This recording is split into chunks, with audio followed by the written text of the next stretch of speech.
on, man? How you doing? How you been? I've been good. I've been blessed. It's been a while since the last time we just sat down and officially had an interview was a long ass time ago. Yeah. And I was first starting. None of this shit was. I had nothing. I was in my back room of my house on a shitty fucking computer camera. But we made it work. And we made it work. We made it work. I think that was the first time we actually spoke ever. Yeah. Which was pretty dope. And I really enjoyed that conversation. I did too. The thing that I run into a lot with artists, because I don't know anybody, right? So the thing I run into is just going off of my own. This is what I think they're like, based off of their persona and the music they put on and everything. But there's Ness the artist, and then there's whatever That's the person. That's the person. Yeah. I don't. We're not gonna say your government. But that's the person. Yeah. And so I had a chance to sit down with Ness the person. Pretty solid dude. And then I've seen you as Ness the artist plenty of times. You had your listening party in here. Yeah, I appreciate you guys for letting me hold that. Which was dope as fuck. I'll tell you something. As soon as you finished listening to the tape, the album, I wanted to go home. Because I just knew what was going to happen next. And I'm like, I need to go home. But I had a great time. I did too. I had a great time. It was a good night, for sure. It was a very good night. So, man, before we get into this interview, what you got planned for this year and everything, I want to know 2023. We just ended the full year. Any regrets? Are you happy with the way 23 ended for you and your career? You know what? With me, see, the funny thing about it was during that year, I kept doubting myself, especially after the tape. I felt like I was in work mode, and then right after the album was done, it was consistent shows. I didn't get a chance to really soak the moment in. So I would say my biggest regret would just be that I didn't get enough time to really enjoy what was happening. Because it took me seeing the end of the year results with all the numbers and the data to really understand the impact that the music was having. That was just one of the things that I didn't get to, I would say, soak in until it had already passed. But other than that, man, I really don't have many regrets. I feel like it was a really important year for me, for sure. Yeah, I agree. I feel like 2023 was... I feel like in every artist's career, there's a defining moment where you go from, you're never not an up and comer, right? Right. But there's certain value that's attached to your career, to your name, that every artist go through. And I think 2023 was that for you, to where now, as Pusha T says, yesterday's price is not today's price. For sure. And I feel like that year, 2023 was that for you. Yeah. Now that we're in 2024, you saw the numbers, you kind of reflect on your career. How does that make you feel? How does the year make you feel? Just this year? Or? Yeah, because you said last year you didn't get a chance to reflect until you see the numbers. Right. With that knowledge, what does 2024 look like? Work. Right now I'm in work mode. I'm more motivated than ever. I'm actually stepping behind the scenes a lot more in terms of handling more of my marketing, doing my press runs, doing things like that. So this year, man, I'm just head to the ground. I'm focused. I cut out a lot of things. I cut down smoking. I cut down drinking. I hit the gym. I have a set routine now. So now I'm focused. And I'm excited to see the collaborations that are going to be released this year, because I met a lot of dope people last year, a lot of cool industry connects, and this year I feel like is the year I put it all together and really take the foundation that we built last year and just keep building. I feel like this year is just one step forward into the right direction. I get it. And we're going to talk about those collaborations just because from what I've known, what you shared with me, some of these collaborations could potentially be a big deal. Yeah. They're going to be a big deal regardless, but these are kind of the collaborations that might set a new standard for you going forward. But I know this year, you had access to tools that weren't available last year. Like on Instagram, you have Club Fantasy. Right. Talk a little bit about what that is and what the purpose of that is. So believe it or not, Club Fantasy has been an idea of mine that I've had in the works for years. The challenging part about it was how do I align this brand with my career? More so, how do I roll out this brand alongside my brand as an artist that I'm already building?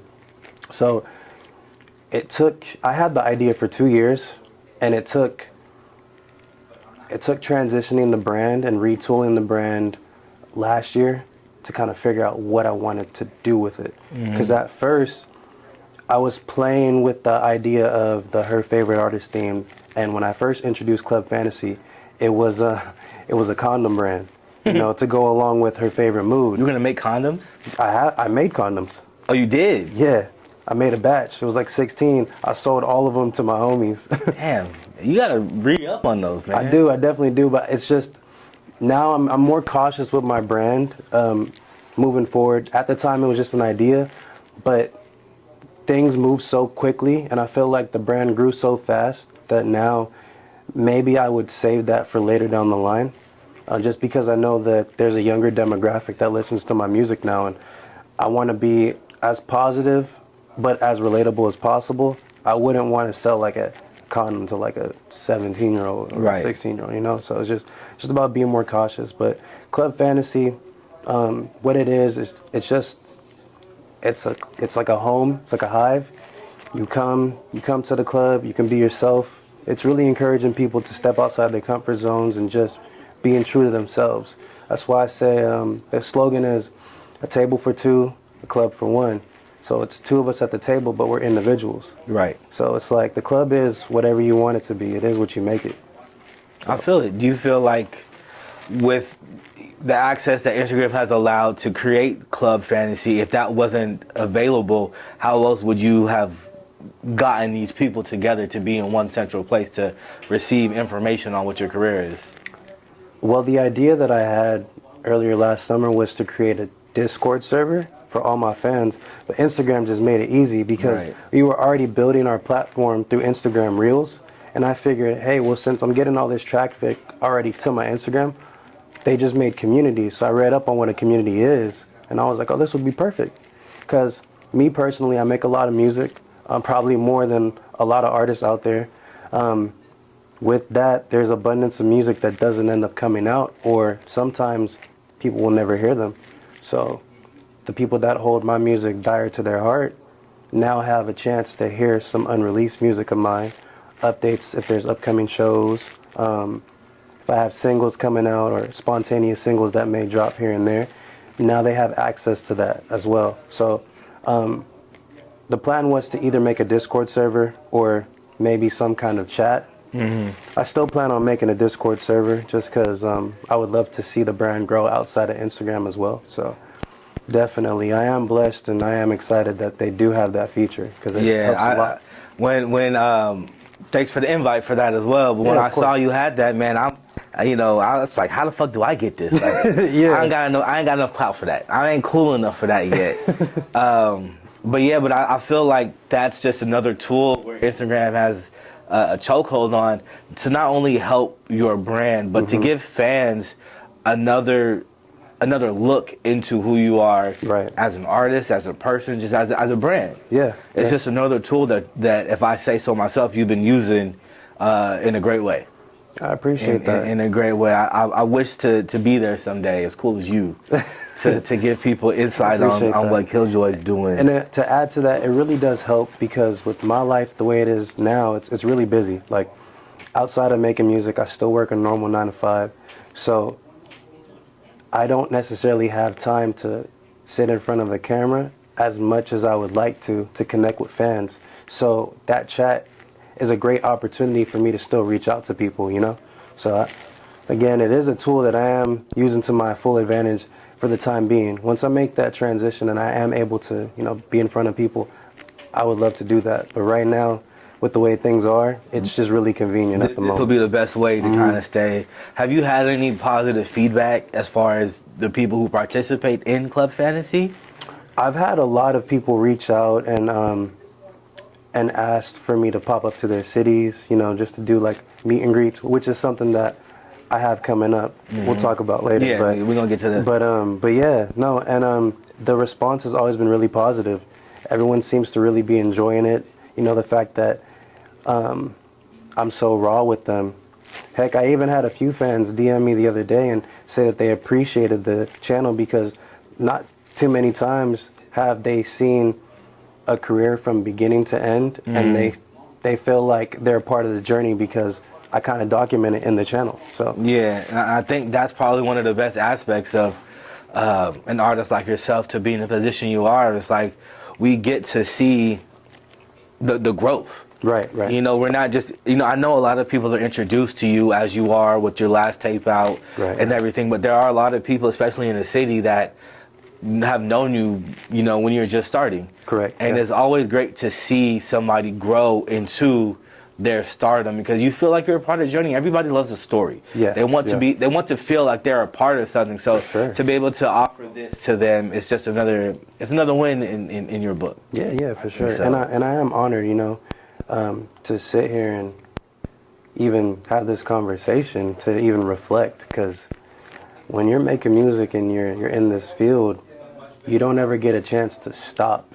You know, you're always on the go. So I appreciate moments like these. So. Yeah, and I feel like moments like these are necessary because, again, like, a lot of their fans don't know you personally, right? They know you through your music or maybe what you post online and everything. And I feel like getting a chance to kind of see you sit down and talk, it gives them just another dimension to be able to absorb your brand or absorb you in, you know, for sure.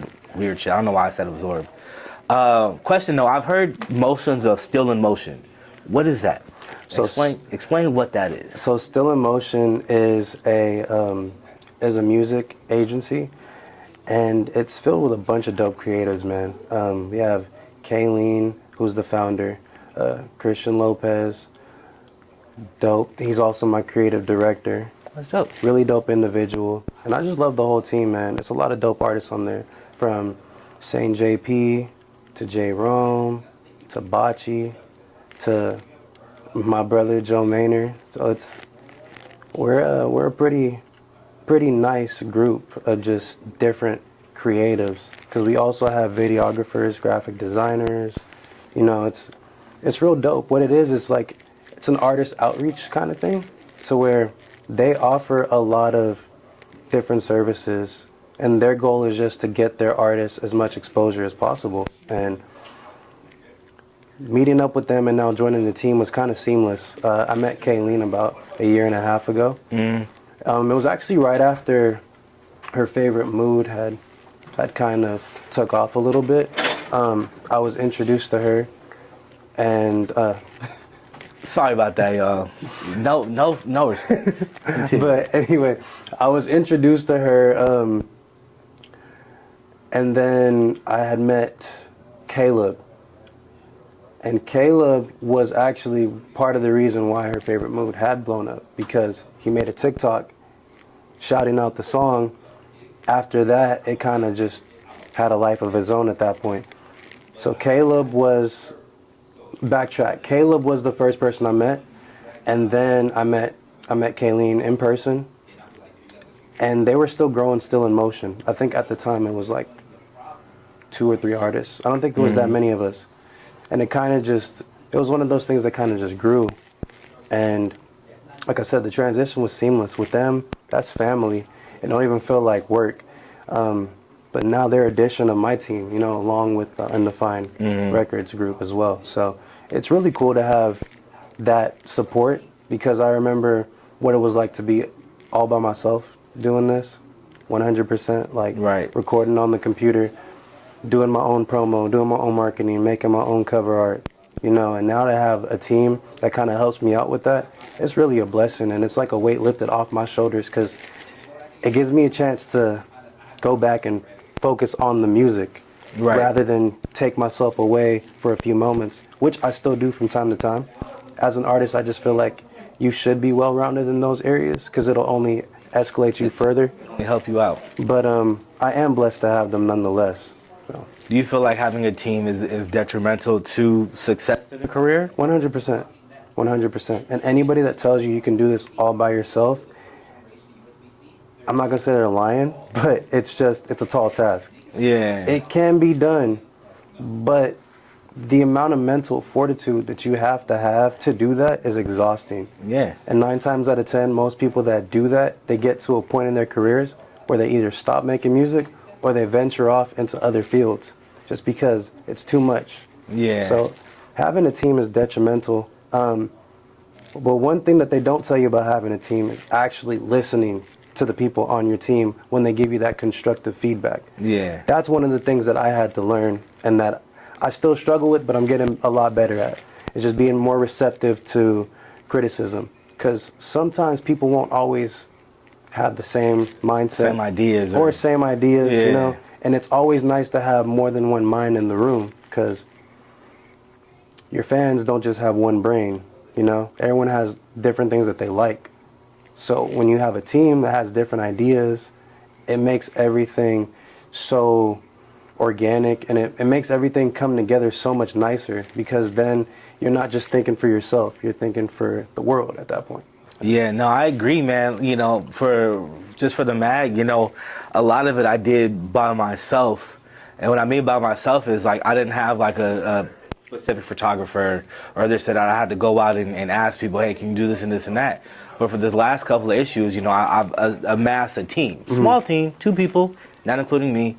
And just the heights we've been able to take this have just been... Oh, man. I couldn't have done it by myself. Yeah. You know? And kudos to them. And shouts out to you for even, you know, being consistent and really growing this. Because, like I said, I'm not going to say I was here from the start, but I remember... You were pretty early. You was here pretty early. Pretty early in the branding, and, you know, all the things that you told me were going to get done. And just to see that happen for you, bro, it's amazing. And not to take the spotlight off for you, but the shit we got planned this year, out of this world. I can't wait to see that. You're a part of it. You're already going to be a part of it. There's only a few people in Bakersfield that I feel comfortable to rest my brand on their shoulders, and you're top 3. I appreciate that. Top 2. Shouts out my guy Chuck. Top 2. That's my brother, man. Yeah. So, man, you know, I'm excited. It seems like so far the start of 2024 has been pretty good to you, as far as with the tools that have been presented, this and that. Do you have any specific goals you're looking to reach this year? Yeah. This year, I mean, it might seem like a long shot or a far cry, but ain't nothing a long shot. Because nobody knows what you're capable of but you. Right. And I know these goals, whatever they may be, are based in what you've accomplished so far. So one of the biggest goals of mine, I'll share with you, is that I want a record that gets like charted on Billboard. Oh, that's one of my goals. And at first it seemed like a far cry. But like you said, with the tools and the access that we now have, I feel like it can be done. And I'm going to hold myself to that standard. So that way, you know, you shoot for the moon, or you shoot for the sun. Or wait, what's the saying? Shoot for the moon, aim for the stars. Shoot for the stars, aim for the moon. Something like that. What's that Pop Smoke song? Because he says it's something like that. I get what you're saying. Anyway, I just feel like with your goal being so high, at that point, you're almost committed to reaching that. And when you're that committed, it's going to happen. You're almost manifesting it. Right. And manifestation and prayers are like my go-tos right now. So I'm going to keep praying on it. And, you know, if it's in God's plans, it'll happen. And I'll share a little story with you real quick. I was never a big believer of manifestation or speaking things into existence, but that it happened to me recently. Yeah. Me and my photographer, we shot out to LA and did a really big interview with somebody, really big interview. And on my way out from the studio from interviewing them, I ran into another really big artist that I've been dying to interview for a while.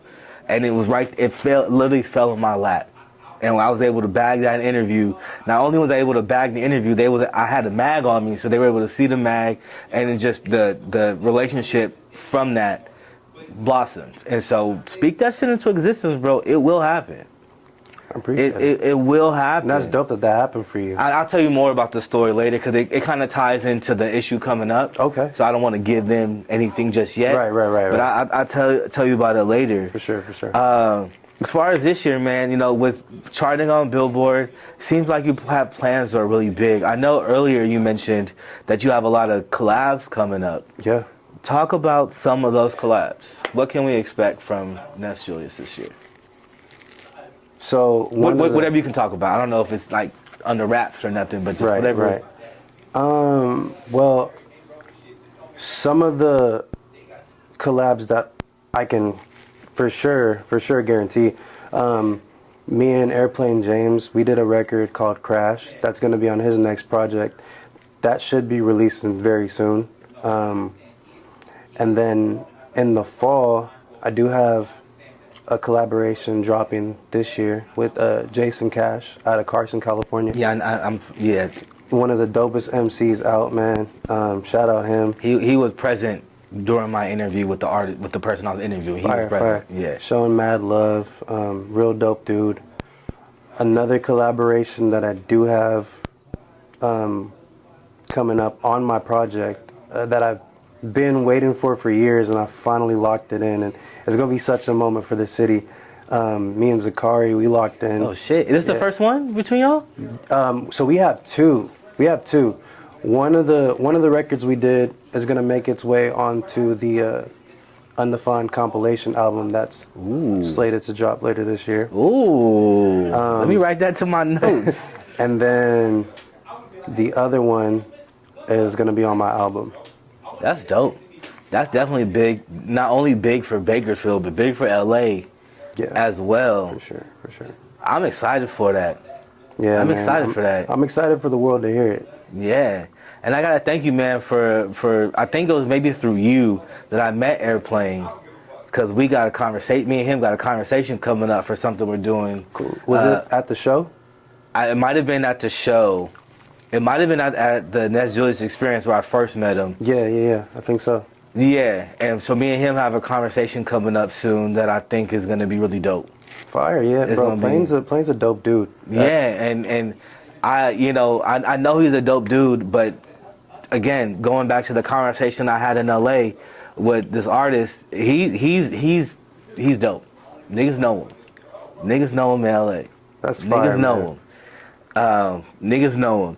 Let me ask you a question, man. I don't know if you can speak on this or not, but you talk about collaborations. Right. You mentioned Zakari, big collaboration for the city. I feel like you've had collaborations with this artist before, but I feel like a tape would be crazy. You and Joe Maynard. I feel like a tape. I don't know. You guys don't have a tape together. You guys have songs together. Actually, what people don't know is me and Joe have like 3 tapes together. Actually, scratch that. We got like 4. Oh shit. Me and Joe have made a lot of music together over the last couple years. A lot. At least, like, if I was to give you a number, between me and him, we've made about like 30 tracks together that just haven't came out. You planning on releasing any of those anytime soon? Yeah, actually, one of those is on my album. It might end up being a single, actually, once we go back and listen to everything. But yeah, man, me and Joe have a lot of music. What's it like working with him? You guys have good, I mean, obviously you guys have good chemistry. My brother, bro. It's like, imagine going to the studio with your favorite cousin or like your best friend. Yeah. It don't feel like work. We go in there, literally it's me and him humming melodies, and then boom. We go in the booth, Nate recording it. We end up like laying down melodies, and then we'll go back in there, actually write over the melodies, write lyrics, knock out the verse. A song between me and him, it takes less than like 30 minutes and we're done. Yeah, you guys, your voices sync so well.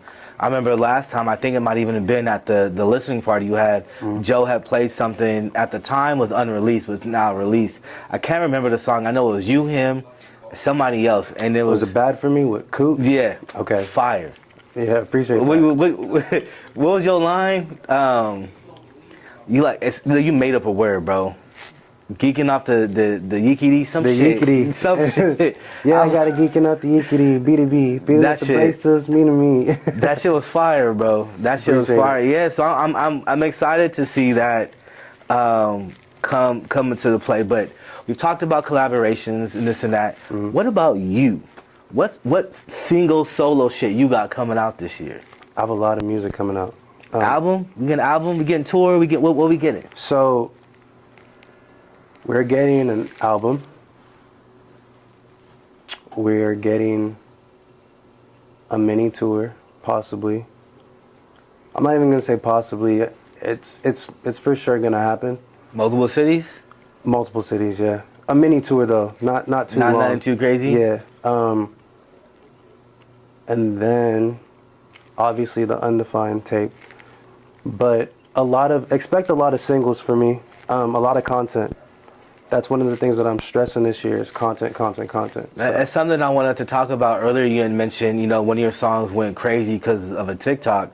I was going to ask you, just on behalf of other artists, how important is content outside of just releasing music? Extremely important. And with the climate we're in right now, content is actually more important than music videos. Really? There's a lot of artists in the city that release music videos, and you can start to see their numbers dip a little bit. But that's not saying that the direction of the videos aren't good. It's just that people's attention spans are so short, they want to be entertained now.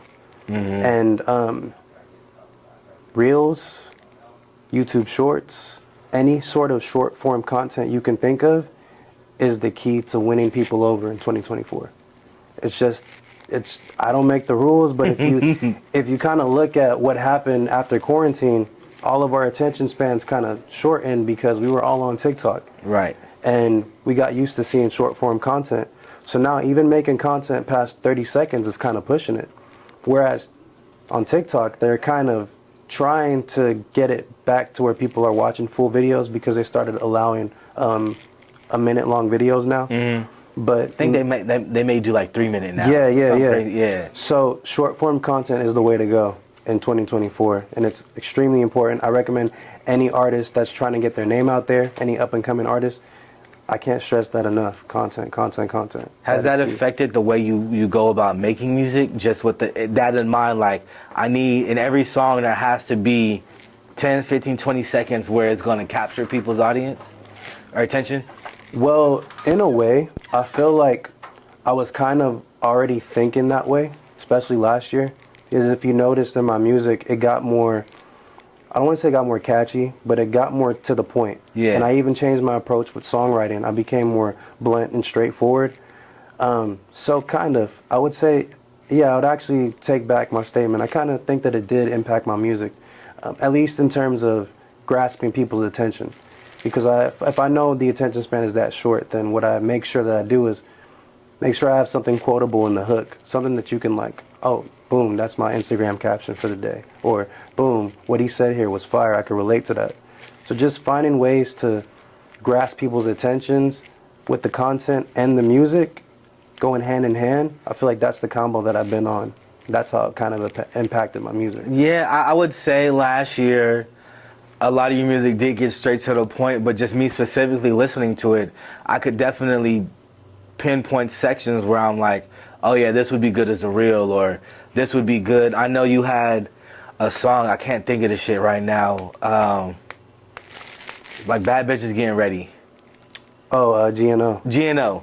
And that was like a perfect, there was a snippet in that song where it was perfect, where it's like, I could see this being a TikTok. Yeah. You know what I mean? Specifically for girls getting ready, and this specific point is getting ready. For sure. Do you feel like anything else from what you've known last year affects the way you're going to start making music this year, or you kind of pretty constant with what you've been doing? I am pretty constant with what I've been doing. However, this year, I would kind of like to grow my male fan base a little bit, because I feel like my music up until this point has been very female-oriented, which is fine. There's no real issues, but I also want the fellas to, feel comfortable playing my music around the homies. So how do you do that? Because a lot of your music is female-oriented, right, which it works.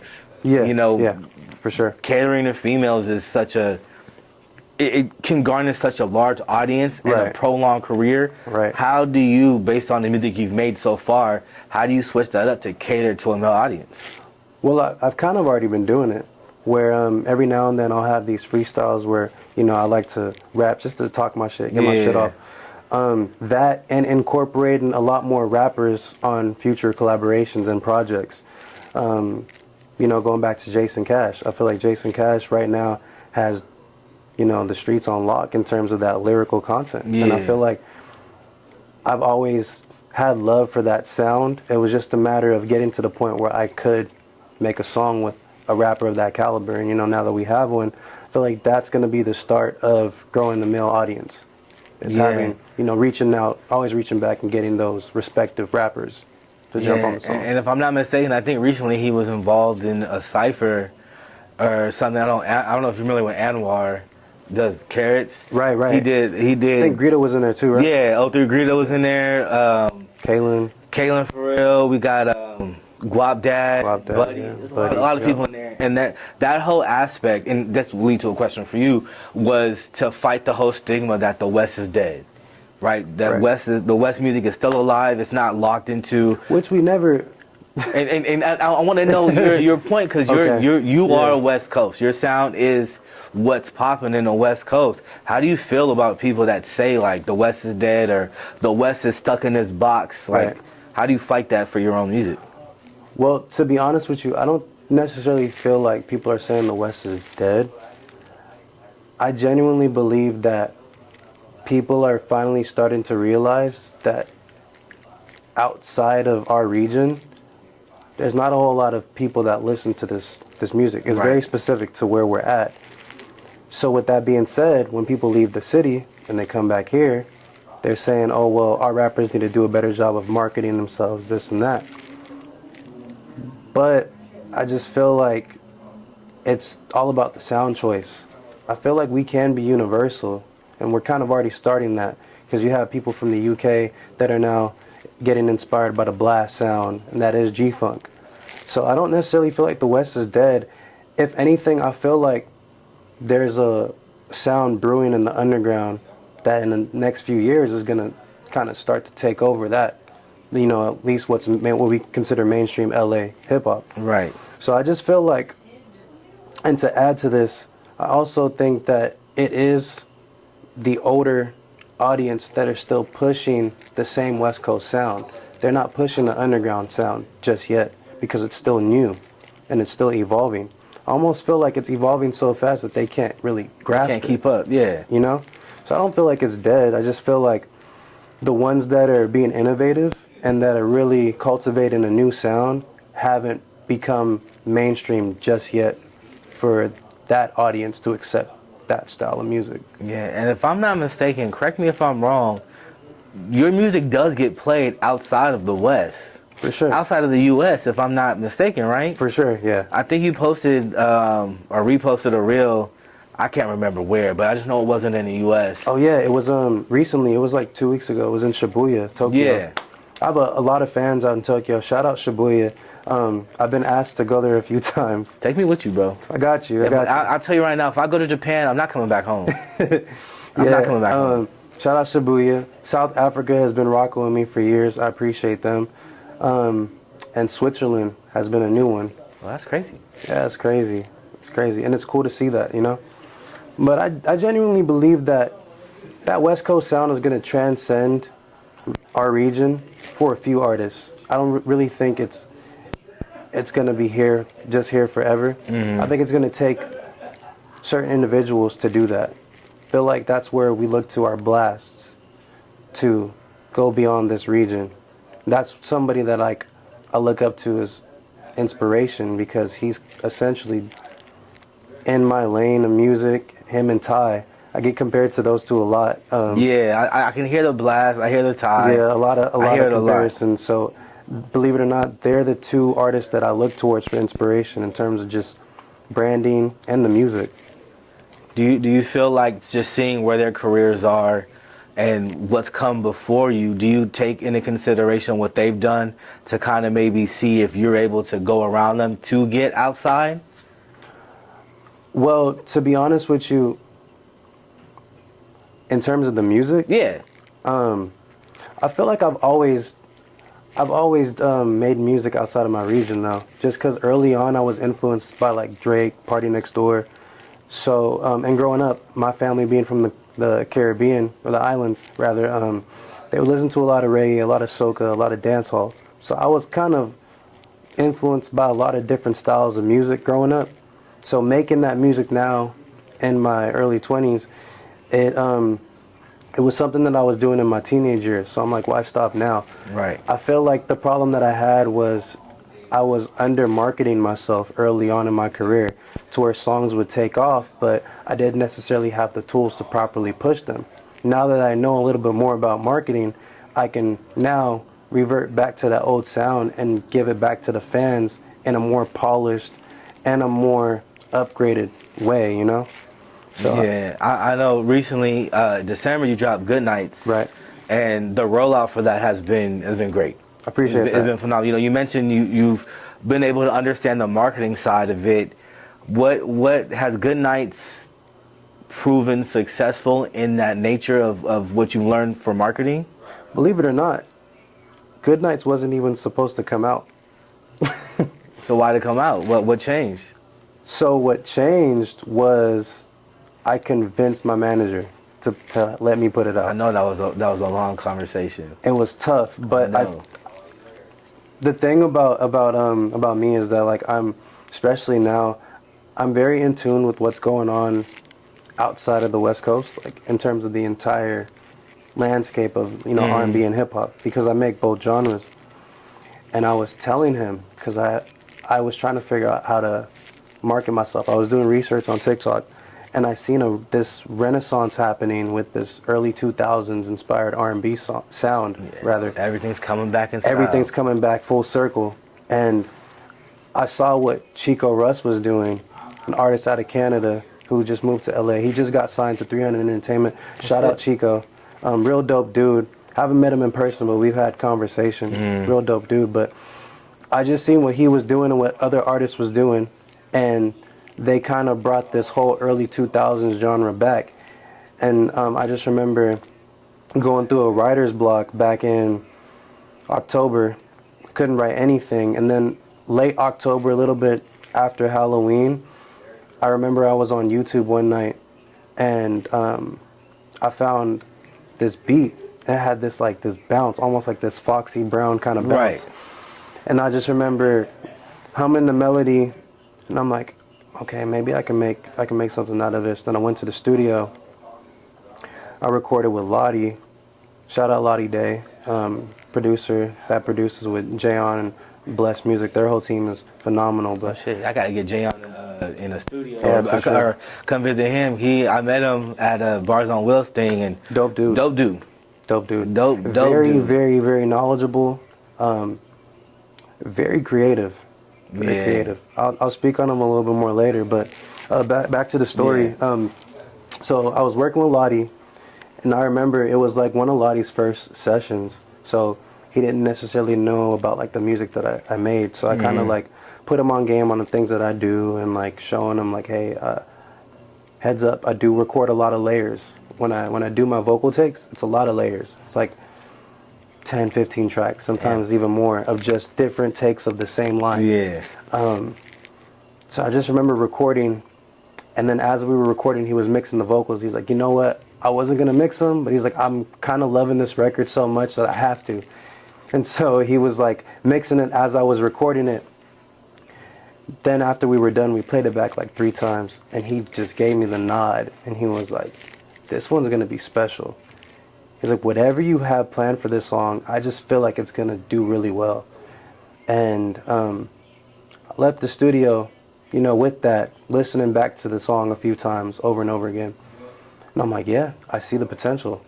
What really sold it for me was when I had sent it to Joe just to get his opinion on it. And he was like, yeah, this is a hit, period. Like, it wasn't nothing else in that. I'd say nothing else. It wasn't nothing else. He said, yeah, this is a hit. Sent it to my manager, and he was just like, it's a cool song. He said, but it's very different from what you've been doing, because I was doing a lot of West Coast music. Right. And he knows me from early on doing R&B and dancehall as well. But the way he views my music and the way I view my music is completely different. With me, there's an emotional attachment to all these songs. With him, he's thinking of marketing. More business. More business. Yeah. So when he hears a song and he's like, it's cool, but how do we market this? That's where his mind is at always. And I don't blame him, because I had to start thinking that way myself. And I just remember a week later, he had hit me and he was just like, it was a long paragraph. He said, yo, okay, so I'm convinced, I'm sold. We got to put this out. He said, but if we put it out, we have to do it like this, and here's why. And then we broke down the rollout for it.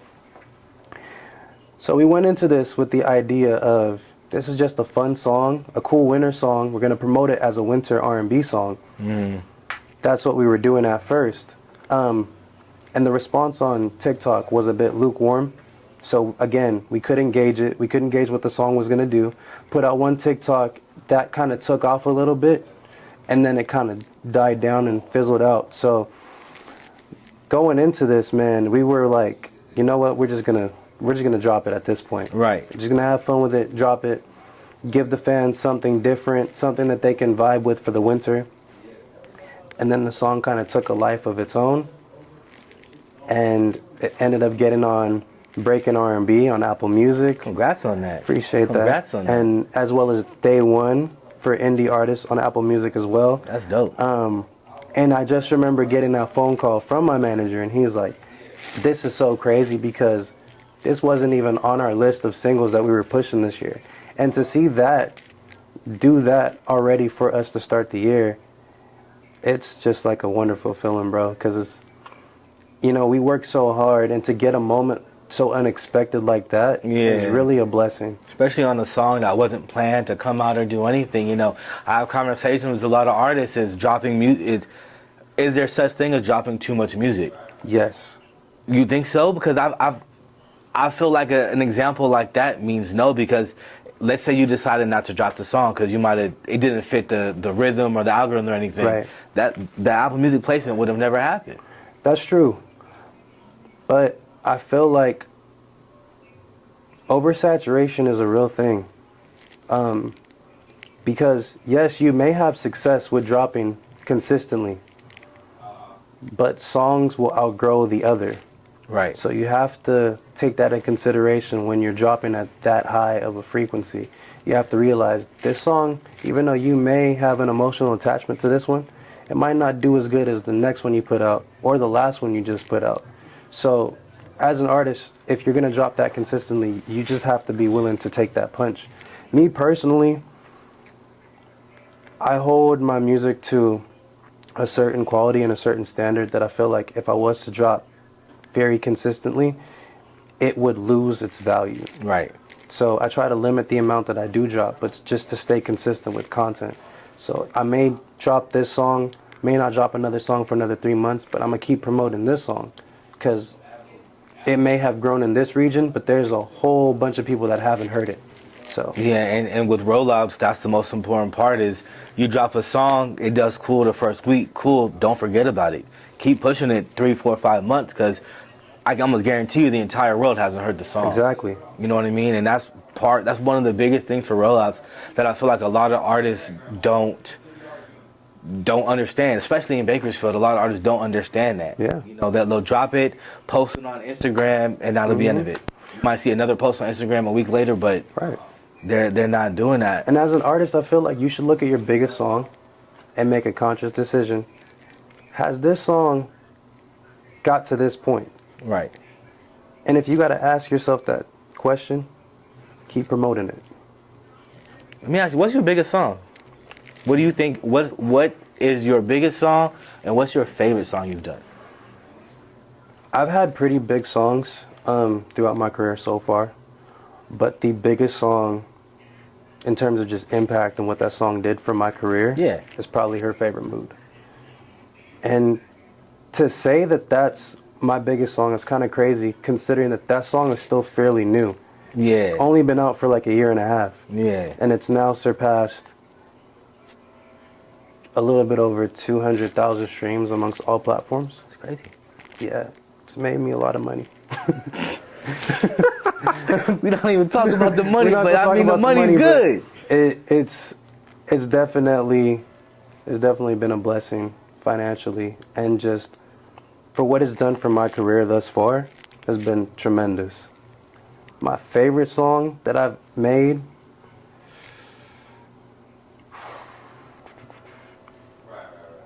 It's a toss-up. Between? It's a toss-up between Hood Bitch Fantasy and can I throw Unreleased out there too, or just that? No, just release. Because unreleased, I mean, unless people plan to hear it, right, it doesn't. I would say Hood Bitch Fantasy is probably my favorite song, just because I feel like I was able to tap into something that I didn't know. Oh, and you know what? Scratch that. It's Hood Bitch Fantasy and Pretty Privilege. The reason why I like those two songs is because on those two songs, I feel like I did something very different than what I don't normally do. And it was something different for the fans to see, because I don't feel like they had heard me in that pocket before on either one of those tracks. I feel like on Pretty Privilege, you have more of the sped up flow. On Hood Bitch Fantasy, you have more of this dark undertone, real airy and atmospheric. And I feel like to see both of those songs get appreciated by my fan base meant a lot to me, because I was actually trying to do something different and push the envelope. Yeah, I'll say personally my favorite song is probably an unreleased song. You came in here and played it one time, man, and it blew my fucking mind. I don't know the name. I don't think you ever told me the name of it, but you came in here one time and played it, and it blew my fucking mind. But one of my favorite songs that you've released is Motion in Your City, which is a fairly new release. Right. I just think the cadence of that and the sound of that it caters more to a male audience, in my opinion. Right. It's more, I don't want to say hip hop, but it's not as slow. Yeah. So that. And on that pack, that was the goal. The goal was to give the female really audience, the whole pack I like. Yeah. The two songs. I really like that. But yeah, like I said, I could see how it could cater more to the male side, just the cadence and what you were trying to accomplish, and it worked. Yeah, I appreciate that. It worked. I'm excited, man. I know you said you're going on a mini tour. Are you able to tell us anything about that yet, or is it still kind of too early? It's a little too early, but I will say that yes, the mini tour will happen this summer. What about local shows? You plan on doing any local shows? I might just save it for the tour, just because I want to do something very, very special for my fans. So definitely that'll be one of the stops for sure. I'm gonna do a show. I hope so. I hope it's a starting stop, because I don't know if I'll be able to make it to any other city unless you got an extra room on the tour bus or whatever. Always. You know, I'll pull up, come party with y'all. Always. Just invite myself to your shit. I do have an upcoming show though that I can speak on. It should be in the springtime. That one's gonna be in Oregon. Oh shit. Yeah. I'm gonna try. I work at the airport, so I get to fly free anywhere. Hey man, slide. So through. I might try and slide to that, man. I always have a good time. Earlier today we were just talking about the Ness Julius experience last year. You plan on doing another one of those? Is that like an annual thing, or that was just something you did for? Honestly, I would love it to be an annual thing. I would too. I would. I definitely would. I plan on building on it too, like just making it bigger every time. Eventually, I would love to get to the point where I could do something like a Camp Flog Gnaw here for our city, just like a. It's definitely possible. There's enough different shit out here to where something like that could definitely be possible. Yeah. Let me ask you, man. We talk a lot about your music, and I assume you don't ride around in your car listening to your own self all day, unless you do. I kind of have a bad habit of that, especially recently, because I'm my biggest critic. So it's more critique-wise than critique-wise and adding different things to the song, especially now. I have I'll play it for you when we get done here, but I have a single right now where exclusive. Y'all don't get that. I got a single. It's actually gonna be the next single that drops, where I'm adding a string section. I'm doing a lot of different things with this next project and with these songs. I'm really taking my time and buckling down on the musical aspect of these songs. So recently it's been more of that, and just I've been working with different engineers. So I'm also like hearing back to give the engineers notes on how to improve the mix, what to change, what to keep. Are they receptive to that? Oh yeah, for sure. Everyone that I work with, that's why I love working with the people that I do. They're very open to feedback. and they're very good at what they do, and they make my job as an artist very easy. Yeah, I will say I've been hearing a lot more about Zoe. I don't know if he's an engineer and producer, but Zoe, I've been hearing a lot more of his work just with other artists. Fire. That's my guy, man. Fire. That's my guy. Zoe's been recording me since I was like 16. Fire. And we just have this connection, man. Every time that I lock in with Zoe, it's like, it's just so easy. It's like he's almost like my 40. Yeah. It's like Nate too. And I was gonna, so I have two specific questions I want to answer. I don't want to forget. First question, Loud House, LA. How does that feel, one, knowing that now Nate has his own studio and he's not as accessible as he was before, just being down the street? Right. Does that affect you at all, or? Not at all, bro. Me and Nate are best friends. We talk every single day. Nate's a solid dude. That's another one that I was like, I kind of didn't know before, but sat down and spoke with him. Solid dude. It's funny because me and Nate have such a dope relationship outside of music. Like, we have such a dope friendship that I don't even go to the studio to record half the time. Right. I literally would just pull up and chop it up with bro. Like, yo, bro, how's life treating you? We don't even talk about music half the time. It's like we just catch up because outside of this, we're friends. And I feel like that's what makes working with him when we do work so easy, because we have such a strong friendship that it's not even work at that point, I feel it. One thing I do love about Nate is Nate offers that feedback every time I'm in the booth. He almost coaches me through a session, which is why I tell him, I'm like, every time that I record here, even though I don't come here as often as I used to, every single time I come to the studio, we end up with one of those defining tracks. Yeah, I can pinpoint them to you. And correct me if I'm wrong, but New Fantasy, Area Codes. I like that one. Bad For Me with Joe and Coot. Yeah, I love Geeking Out the ED. Twisted with Joe Maynard. Yeah. Can't Call It with Joe Maynard. Champagne Summer with Joe Maynard. Like, Nate has done some of my biggest records. Yeah. And that's due to him coaching me through the session. I will attest to that, because when I put him on the cover for Volume 4, I like to just send everybody the work I do, because I want them to be happy with the work that I do. Right. He was definitely coaching me, this needs to be fixed, and this and this and that. And I accepted everything because it just makes it better. It just makes it better. But that also has improved my recording techniques as an artist, was because I was taught things during Nate's session that when I go and record with Zoe, I have instilled in the back of my mind. So now it's like, knowing what I know from Nate, I kind of just learned, even on my own when I'm recording myself, because I don't consider myself an engineer by any means, right. But I do feel like I'm knowledgeable enough that if need be, I could engineer a session. But just knowing what I know makes recording with other engineers so much easier, because it's almost like I got to learn how to speak their language. And just like whenever you're speaking a different language, it just makes you stronger. It makes you stronger and makes communication that much easier. So I apply that to music. It's the same way, and it speeds up the workflow. And again, I can see that because, again, like we were talking, I don't know if it was off camera or not, I considered you to be one of the premier, if not premier artists in Bakersfield, just solely off of talent and trajectory of your career. I appreciate that. You know what I mean? So I can see that. Speaking about that, I want to kind of, I don't know if this is a charged question or not. Do you actively listen to any other artists in Bakersfield as far as local artists? Oh yeah, I do. One of my favorites, obviously Joe Maynard. That's my brother. I love K3. Love what he's doing. I've heard a lot of good things. I've been trying to get him in here. Very dope person. Very dope person. Shout out my boy Marathon Cuddy. Dope individual. We got some come up too. Fire. And he shouted out Killjoy in the song. Shouts out Marathon Cuddy. Hey man, he shouted out Killjoy in the song, and that's dope. Shout out Cuddy. I shouted him out on Pretty Privilege. Yeah. So shout out him.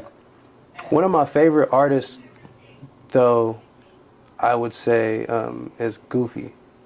And and he to me, he's a sleeper, because I get this view on like the kind of music that he makes, but then when he performs, it's like all the way left field. Right. That's my bro. I don't little bro anybody, but like that's my brother. Yeah. I told him, I said, bro, whatever you need, if you need advice, if you need help with anything at all, you just hit me. And we have like a cool solid like friendship, to where he comes to me sometimes for advice, where like I'll hit him up and be like, I'll tell him, sometimes I text him just to say, yo bro, I'm proud of you. Yeah. Just cause like I can see the potential. And like you said about trajectory, personally, I feel like he has the potential to be the biggest artist that we've ever seen come out the city. 1000%. Just because the image is there, his mind, more than anything else, is so sharp when it comes to the business shit that I feel like he won't fold. And that's so important, is to have that backbone, you know, to say no to fuck shit. And I feel like he got that. You know, as long as he can stay clear and just like keep a good head on his shoulders, keep the people around him grounded as he continues to excel and reach new heights, Goofy got it, man. There's not too many people that I'll say that about, but yeah, no, he definitely is a sleeper for me. I enjoy watching him perform all the time, and I think he was even here with you when you did the video, because he's always got the solid team. It's him and then the cameraman. Yeah, Alan. Yeah, I don't know bro's name, but every time I see him, and I don't have a relationship with him, but every time we see each other, it's always, how you been, bro? Was good? Yeah, man. And Goofy is. He's one of those. He's one of those people that I felt like I got to appreciate his music more after I met him. Once I had a conversation with him outside the studio and we got to like connect on a personal note, it made me appreciate everything that he's done and continues to do. That's with me, with mostly everybody, because I'm low-key still kind of new to this, you know, a few years, but just meeting everybody, talking to them, getting to know them as a person, makes me appreciate the music so much more, because now I know. That's kind of the reason why I do what I do, because I want the fans, your fans, even new fans, just anybody to kind of see a different side of the artist, or you specifically, and be like, you know, now that I sat here and saw Ness the person, I appreciate Ness the artist a little bit more. And I appreciate that. Yeah. Undefined, man. How's it going within? Are you at all involved in what they got going on outside of just your music? Oh yeah, for sure. Obviously Noble runs it, but he comes to me for a lot of advice, and I do have a hand in like some of the podcast episodes with what we talk about, like topics, different things like that. One of the things that I've kind of stepped into is almost being an A&R for the team a little bit, in terms of reaching new media outlets. One of the things that I've been doing this year is kind of like recruiting different artists to come onto the show. Now that I have access to, you know, artists outside of the region now, and I'm kind of in the whole Southern California area. But yeah, just helping them grow the brand into, I can't say too much, but helping growing the brand into what we're doing, what we're building, I've kind of stepped into a more important role this year, and I'm very excited. I'm very proud of my brother Noble from just creating that brand from the ground up, and just seeing where we're at now and where we're continuing to, the path that we're continuing to take. And I'm very excited to see what we got coming up, because the podcast has taken a life of its own. Yeah. It's taken off. But even things that we're doing outside of the podcast, behind the scenes that we're cooking up, collaborations, sponsors that are in the works, it's real dope to see that these things are all coming together so fucking seamlessly. Yeah, the podcast is definitely growing. I just hope that, you know, I'm able to get on there before it gets too big. For sure. Fuck with you. But there's a few people that I kind of respect in that kind of nature. And Noble's definitely one, in all honesty, one of 3 people that I respect in that kind of nature, because they're smart. Smart as fuck. They're able to see shit and call shit for what it is, for what it isn't. Able to make plays, something that I'm kind of learning on how to do myself, being in a similar position of I don't want to say authority, but of just having a brand, you know, that kind of relies on you to make decisions and everything. So definitely shouts out to Noble and everything that he's doing Undefined. I know the guys over there, every time I see him, they're fun as hell. Especially Justin, he's a character, bro. I still can outdrink all of y'all, so just know that. Can outdrink all of y'all. But yeah, I'm excited to see what Undefined and everything has, with everything you guys have planned. Yeah, man, it's gonna be dope. It's gonna be 2024 is going to be something to see, not just for me, but for the entire team. Yeah, I'm like I said, 2024 is gonna be big for me, and just you specifically, I plan to include you on some of those plans that I got coming on. Sure. I feel like, you know, my whole goal, I feel like everybody's goal, my goal specifically is to just transform Bakersfield from what it is. Right. Even though it's great, you know, but there's still a lot of growing it can do, and I'm trying to transform that. And in order for me to be able to do that, I need musical authority figures like yourself. Like Chuck, like all these other people to come in and kind of take the reins and be like, this is what it could be. So let me ask you a question. How do you feel about the current state of the Bakersfield hip hop scene? It's growing. And like I said, I'm new to this, 3-4 years. In the last maybe 6 months, I've seen people step up to the plate and kind of assert themselves like, I am a force to be reckoned with. Yeah. You know, just to name a few, like, I don't know how familiar you are with Rev Ray. He came in here, we did an interview. He showed me his album. It was phenomenal. It did great numbers. K3 the Hound, I've heard his name a lot recently in the last few months. There's a lot of artists, and that's what excites me the most, is being, as I highlight musicians, especially in Bakersfield. Right. There's a lot more talent for me to highlight than there was a year ago. Yes, for sure. And not even saying that these are new people starting up. No, they've stepped up to the plate. They have. And asserted themselves as a force to be reckoned with. I like the fact, I think I had this conversation with, I think it was Chuck. It was either Chuck or it was Zoe. And I told him, I was just like, one thing that I'm loving about our scene is that our artists have found a really dope way to market themselves. I feel like everybody is in different lanes, but they're finding ways to market themselves.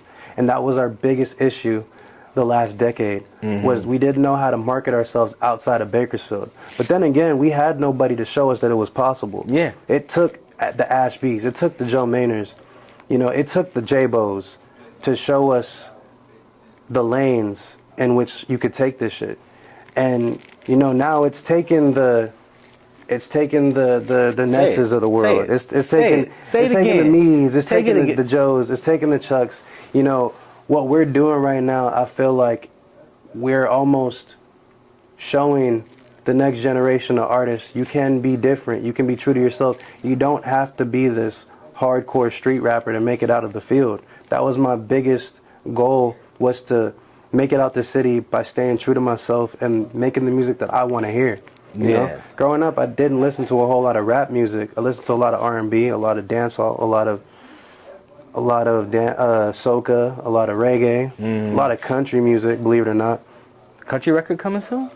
I actually have a few that I wrote. I can't say they're coming soon because I don't think I'm going to put them out. But I definitely plan on, you know, handing them off to a few country singers. But I feel it. But no, yeah, you're right. It's definitely a different turn, and just even to kind of piggyback on you know, you're showing artists real time. You're able to make it out the city without, like you said, that. Right. And then somebody like Chuck, who has the potential to take his shit around the world, is showing potential that you could be the man in your city and you can really like. And he knows it too. And he knows it. He knows it. People won't let him not know it. Chuck is like one of the most humble individuals, but at the end of the day, he has this aura about him where he walks into a room and you're like, that's that guy. Yeah. You know what I mean? Yeah. And it's like, and he knows it. Yeah, and that's why I think you and him simultaneously are kind of the leaderboards for what's going on, because like, you know, just as much as he has Bakersfield on his back, you have Bakersfield on your back too. But then because of your sound, you know, you got LA too, and you kind of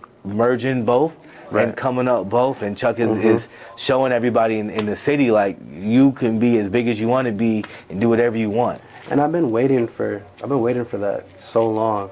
I've told Chuck multiple times, I'm like, bro, you got to put this out. You got to put this out. Yeah. Me and him actually, believe it or not, are working on a tape. You know, as big a year as this is for you for collaborations, I think it's just as big for him because I've been in conversations with him where he's doing a lot of collabs this year. Yeah. I'm so curious because both of you guys have distinct voices of your own that I think are they're different.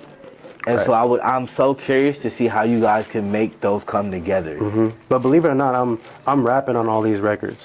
So your manager's letting you put out rap records now? I remember that last conversation we had. Yeah. I don't necessarily feel like the issue was the rap music. It was just finding a way to market it. Yeah. Because we were going so hard with her favorite artist, R&B brand. It didn't fit into what you were doing. It didn't fit. But I feel like now I'm at a point where, if need be, I could pivot. Am I going to stop making R&B music? Shouldn't. No. Never. Bad. Never. But ladies love that. Is rapping fun? Absolutely. And that's why I told my manager, I was like, let us just cook up this tape, and if you ain't impressed with what you hear, you ain't got to put it out. So far, I think we made like 3 records, all different, but they're all rap. And if I do say so myself, they're all kind of fire. I want to hear those. I don't know if you got them. I got to real quick. I know we've covered a lot of shit. We have. If I say so myself, I think this has been a very great interview. If I say so myself, it didn't really feel like an interview. It felt more just like catching up. That's how I do though. I don't like doing interviews because most of the times the shit that I ask or I talk about is shit that I'm curious about. Yeah. You know what I mean? All your unreleased music, the ones that you know won't get released. What happens to those? They just sit there. Some of them, yeah.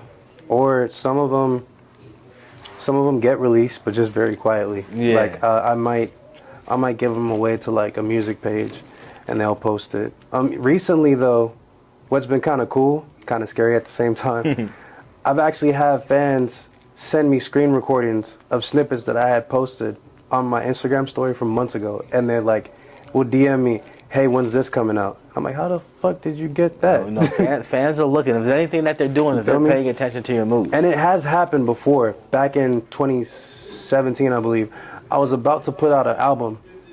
This was right before All American Boys Club, so it could have been earlier. And a secret album that I was working on, it was all produced by me. It was called Red Phoenix. That got leaked on SoundCloud a week before I was going to put out the real album. And once that got leaked, I was like, you know what? I'm going to go completely left field just because they leaked this sound. So then I made like All American Boys Club, which was kind of like synth inspired, almost indie rock-ish. Very early R&B records on there. And then that came out. That was my first official project. So yeah, fans have leaked my shit in the past. And now it's getting to the point where they're sending me screen recordings, which, like I said, is both dope and it's scary at the same time. Because I'm like, if you got this, what else you got? They're paying attention. They are. And that's the dope part about it, is to see that now they're paying attention, not just in Bakersfield, but outside the country. You mentioned gonna put out a tape. It got leaked. Right. How do you deal with leaks? Because I assume your camp is so small. How do you deal with leaks? Does that happen a lot?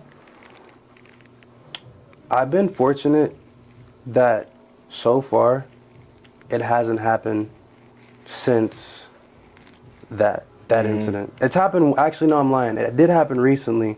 A song called Greedy leaked on the internet.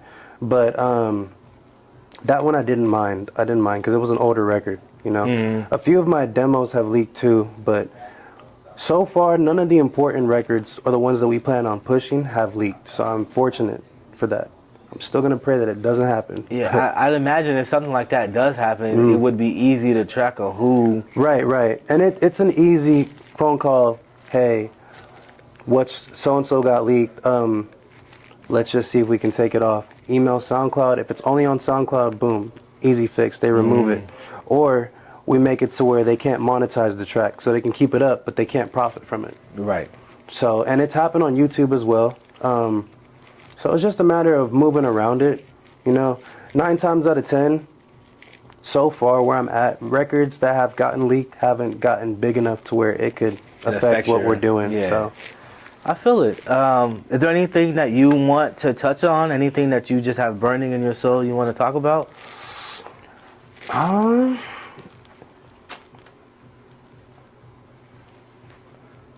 feel like we covered a lot. We covered a lot more than what I had written down on my phone. We have covered a lot.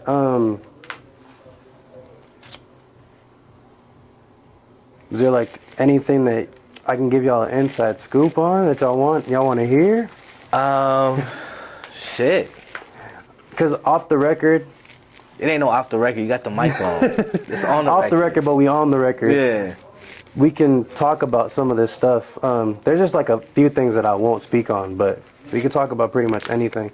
But this whole face of the field thing. Yeah. Oh, let's do that because when I did Joe's cover and you were in it as well. Right. I put face of the field on there, kind of satirical, right? Right. Just kind of like get everybody like, oh no, he's not the face of the field. This and this and that. Right. And then when I asked him about it, his answer surprised me. In all honesty, if you want to find out what his answer is, buy Volume 5. Read it in there.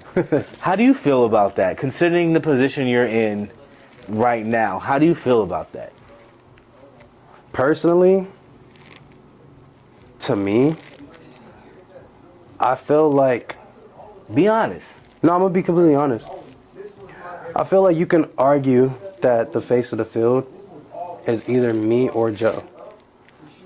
I don't think there's any argument anymore outside of us. I feel like other people are doing their thing, but in terms of being innovative and actually like trying to push the needle every single time, I don't think that anybody is doing it quite like I'm doing it. And that's not even me being cocky or arrogant. That's just knowing what I'm capable of, knowing my talent, and knowing like the records that I have in the tuck and the records that I've done. I feel like when it's all said and done, I'll probably have the best catalog that the city's ever seen, just because you'll see so many different styles. You'll see such a progression that it's going to be like, damn, I was here every single step of the way. You can't say that about a lot of artists here. You can't say that about like a lot of artists that have passed from this city that are no longer making music. Right. Because you go back and listen to them and their catalogs aren't as extensive as mine. And I feel like, you know, there's different tracks in between those albums that are still special to this day, that are going to hold a lot of weight over time, just because that's the way that I specialize in penning these records. And I feel like I'm the only person actually putting out real records out here, you know, aside from Joe. Right. There's just not many people making songs. Like, they're making songs, but they're not making records. Yeah, and I'm going to offer just a little bit of pushback, right? I've had this conversation with a lot of artists because they feel, I don't know if it was because of the cover or just the field that I'm in. I've had this conversation with a lot of artists, and one of the main points about face of the field is you can't be face of the field if you're not giving back to the field. If you're not trying to put the field on or outreach or putting other artists on and this and that. And I kind of agree to a certain extent. Like, that makes sense. But in terms of the face of the field, I didn't necessarily take it that far. I was just thinking of who's the best in the city. I think that's what we thought at first. But then that gets brought into it when people start taking offense. Yeah. Because when you start bringing up who's the top 5 and they're out of that list, they're going to take offense no matter what. Yeah. So then they're going to add another element into it. It's just like basketball. People are going to say, oh, Jordan was better. Oh, LeBron was better. But then they bring up rings. So like you bring in another element into the conversation that will allow a pushback. But in terms of like just the best artists, period, I feel like I'm up there. If not the one, I'm definitely like in top 2 or top 3. Yeah, I give you that. When it comes to making records, when you want to quantify that, you're definitely one of the best making records, right? Just the caliber of the music you're making, the sound, the outreach, how far it goes, definitely one of the best that's doing it. I will say, I'm just going to add another layer to it. When it comes to overall artists, yes, but I like to quantify shit.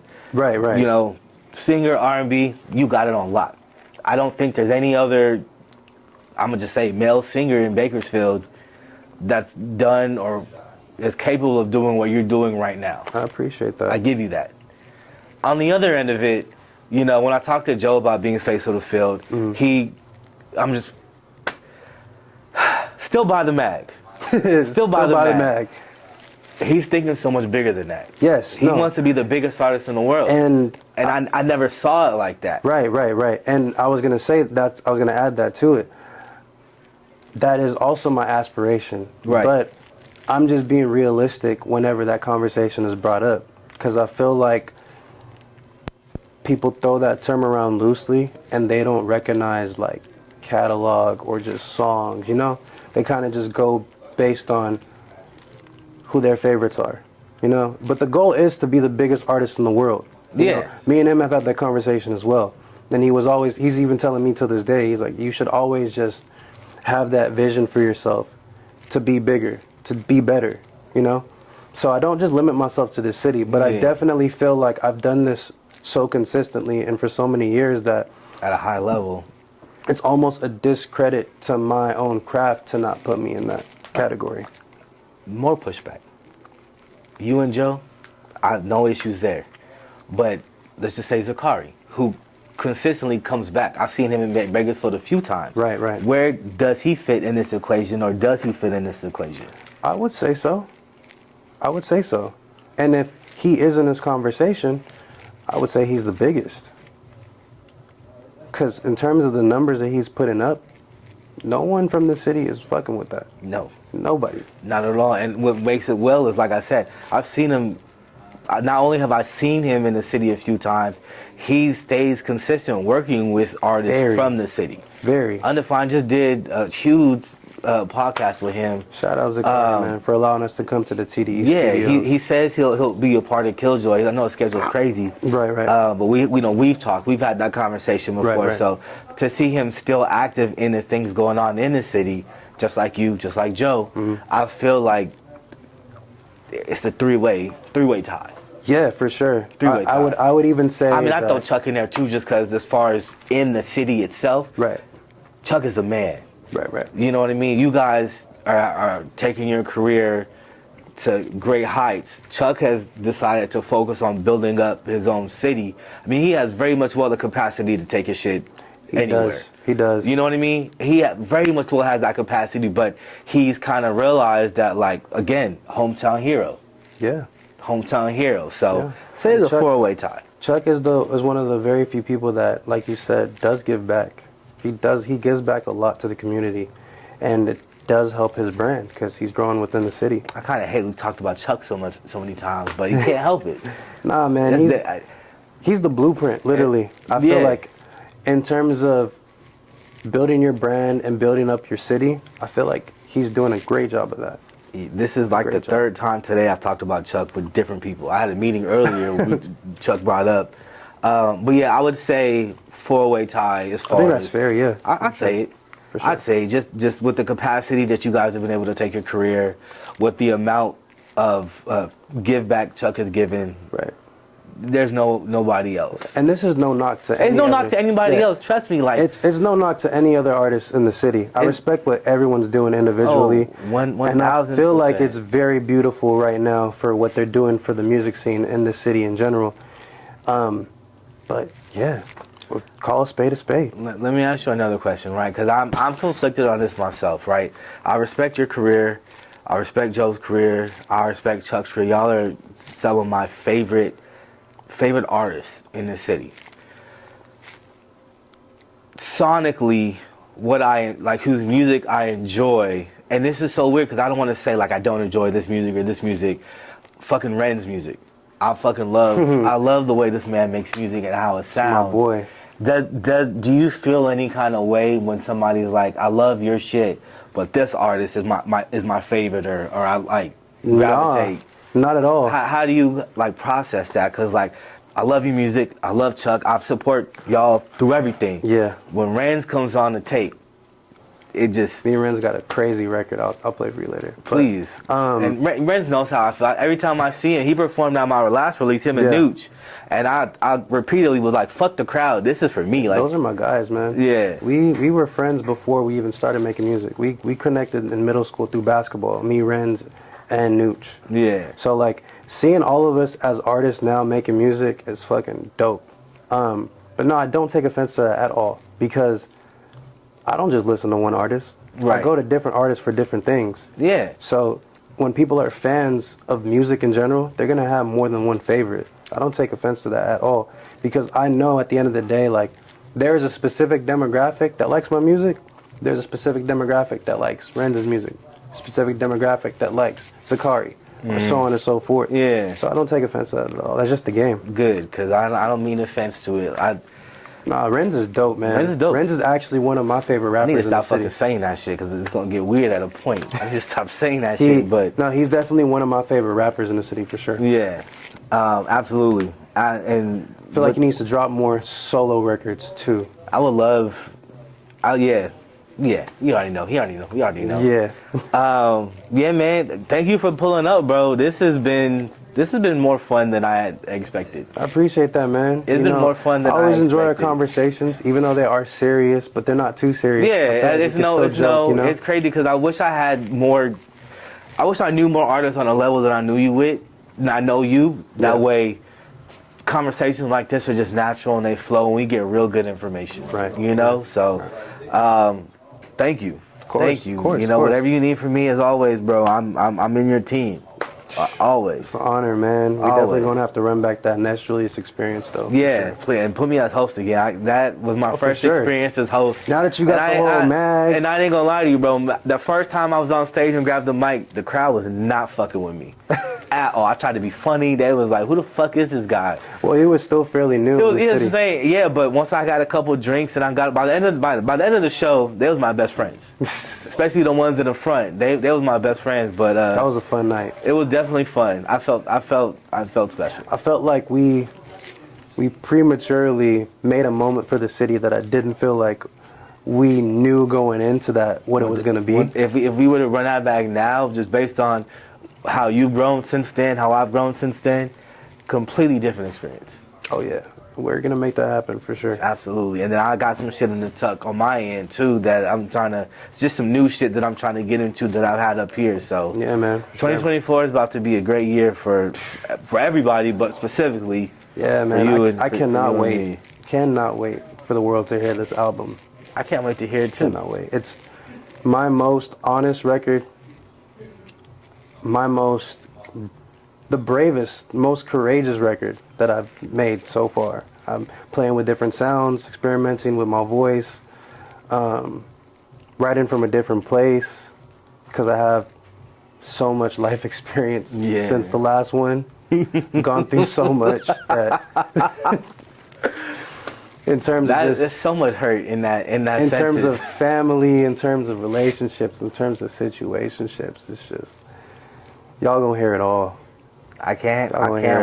I even reached out to one of my exes from like middle school, and I got them to do a intro to my project. Damn, so, way back in middle school. Yeah, bro. It's very personal. It's very fun. Has a lot of fun moments. Yeah, man. I'm excited, man. KILJOY's gonna be there every step of the way. And shit, if you want to do another listening party in here, bro, you're more than welcome. For sure. The fan base grew a little bit, so we might have to move it to another spot. We're gonna make that shit secluded, but yeah, man. But yeah. I'm excited. But again, man, thank you for pulling up. Of course. I introduced myself earlier, but y'all know me. Easy, KILJOY Studios. Sir, and it's your boy Ness Julius, her favorite artist. We out. Peace.